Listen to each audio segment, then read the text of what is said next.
Essential Plan ជាមួយនឹងមុខងារពិសេសពីរក្នុង app តែមួយ Scan to Order ការបញ្ជាទិញតាមរយៈ QR code ទទួលបានកម្មងច្បាស់លាស់កម្មងនឹងតុកកម្មងកក់ទុកមុននិងដឹកជញ្ជូនដល់ផ្ទះ Loyalty Program ការសន្សំបន្ទុកឬការសមាជិកសម្រាប់អតិថិជនចំណាយត្រឹមតែ$14ប៉ុណ្ណោះក្នុងមួយខែម្ចាស់អាជីវកម្មនឹងទទួលបាន Scan to Order logo ហាងផ្ទាល់ខ្លួនផលបដូរពណ៌តាមតម្រូវការមនុស្ស Digital Loyalty Program អត្ថប្រយោជន៍សម្រាប់អតិថិជនរាល់ការចំណាយរបស់អតិថិជននឹងទទួលបានបន្ទុកត្រឡប់មកវិញកាន់តែចំណាយកាន់តែបានបន្ទុកគ្រប់បន្ទុកដោយយករង្វាន់អត្ថប្រយោជន៍សម្រាប់ម្ចាស់ហាងរក្សាអតិថិជនចាស់បង្កើនអតិថិជនថ្មីបង្កើនការលក់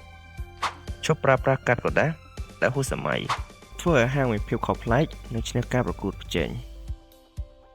ជួយអាជីវកម្មរបស់អ្នកកាន់តែរីកចម្រើនជាមួយនឹងគម្រោង Essential Plan តម្លៃ Set up ត្រឹមតែ$199និងចំណាយ$14ប៉ុណ្ណោះក្នុងមួយខែសម្រាប់តែ10ហាងដំបូងប៉ុណ្ណោះ